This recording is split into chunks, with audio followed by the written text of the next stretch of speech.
शुभ प्रभात। प्रार्थना हम रोज करते हैं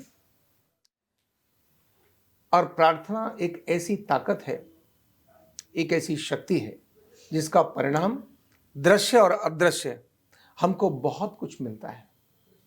हमें कोई चीज प्राप्त करनी है, किन्हीं से लेनी है, तो लेने के लिए जो भी हम उनसे ले रहे हैं जो हमसे बड़े हैं, हम उनसे ले रहे हैं जिनके पास अधिक है।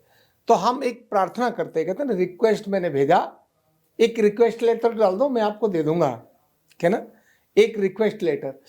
तो यह प्रार्थना किन्हीं बड़े से की जाती है जो जिसके पास हमारे से अधिक है, और हम उनसे प्राप्त करने के लिए जो शब्द प्रयोग करते हैं वो भावना में शब्द प्रयोग करते हैं।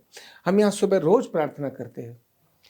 वास्तव में तो प्रार्थना जहां से चली है वह भगवान और गुरु के प्रति होती है, माता और पिता के प्रति होती है। यानी जो हमारे माता हैं, पिता हैं, गुरु हैं और भगवान हैं, इनके प्रति ही हमारी प्रार्थना होती है। जो प्रार्थना शब्द जहां से चला है, जब ये प्रार्थना के रूप में हम कोई भी शब्दों को बोलते हैं, प्रार्थना के रूप में, प्रार्थना के भाव से जब हम किन्हीं भी शब्दों को बोलते हैं, तो उनके अंदर शक्ति बहुत अद्भुत हो जाती है, बहुत अद्भुत शक्ति हो जाती है, ब्रह्मांड से कनेक्ट हो जाती है। और वो क्यों कनेक्ट होती है? क्योंकि जब हम बोलते हैं तो हमारे शरीर के जो स्पंदन है ना, जो हमारे जो वाइब्रेशंस हैं, जो हमारे कंपन हैं, ये कंपन उस पावर को अट्रैक्ट करते हैं। और जैसे ही वो कंपन पावर को अट्रैक्ट करते हैं, हम जिनको भी प्रार्थना कर रहे हैं, हम उनके साथ कनेक्ट हो जाते हैं। और इसीलिए प्रार्थना करने पर क्या मिलता है? फल मिलता है। क्या मिलता है? फल मिलता है। प्रार्थना बेशक सामान्य सी नजर आए, लेकिन उसका परिणाम बहुत दूरगामी और बहुत प्रभावी होता है। इसलिए प्रातःकाल बच्चे को प्रार्थना बोलना सिखाई जाती है। सुबह उठो, चलो भगवान की प्रार्थना करो, भगवान से प्रार्थना करो। और प्रार्थना में करने वाला कभी भी ये नहीं कहता मैं बड़ा हूं, कहता आप ही बड़े हो। कहते माता पिता तुम मेरे, शरण गहूं किसकी, तुम ही हो सब कुछ, तुम ही हो माता, तुम ही मेरे पिता हो, तुम ही मेरे गुरु हो, तुम ही मेरे सब कुछ हो। जब ऐसा कहते ना, तो इसको सरेंडर कहना मानते हैं। क्या बोलते हैं? समर्पित कर दिया।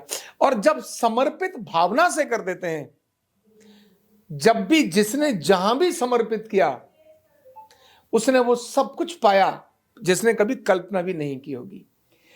तो समर्पित बिना हुए प्रार्थना हो ही नहीं सकती। इसलिए प्रार्थना करते समय जब हम भी जहां भी बैठे, प्रार्थना के लिए कहीं भी बैठे हैं, अपने को समर्पित करना है, उन भावों के अंदर डुबो देना है। जैसे ही हमने उन भावों के अंदर डुबोया,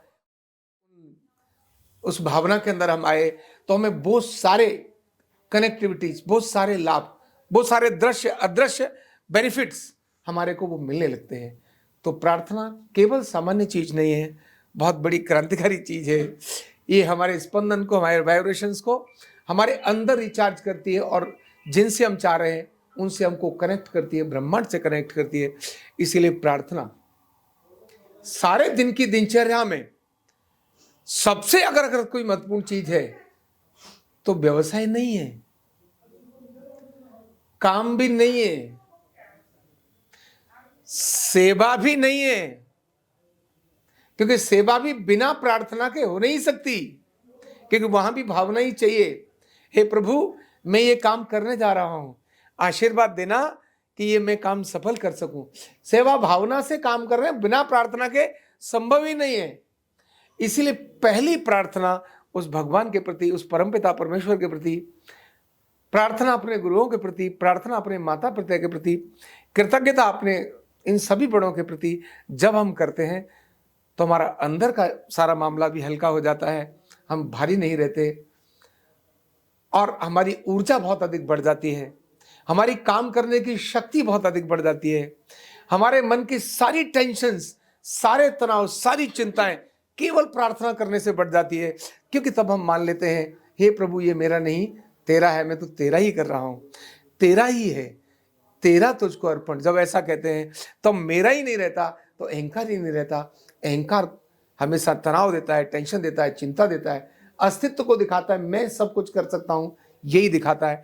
प्रार्थना कहती है नहीं, मैं बड़ा नहीं, तुम बड़े हो, तुम्हारी कृपा से सब काम हो रहा है। इसीलिए दैनिक प्रार्थना हमेशा नित्य समय पर, दैनिक प्रार्थना हमेशा सच्चे भाव से, दैनिक प्रार्थना हमेशा बहुत आनंद और बहुत भाव विभोर होकर करनी चाहिए।